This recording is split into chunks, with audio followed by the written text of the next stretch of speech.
földjét, Mádra nemes birtokainak színvonos szöldjét. Bányás rendjével hallgatja patakok szajgyivaságát, szobrokkal hirdetve mozgalmas idő taliásságát. Erdők mélyén szarvasokra vadászva nem hibáz, négy legöregebb életére kitartóan vigyáz.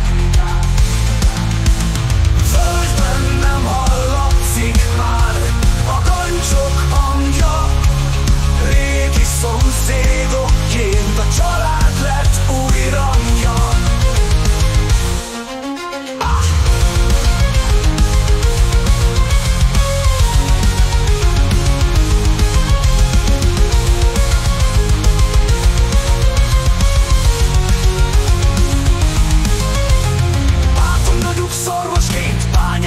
Városa,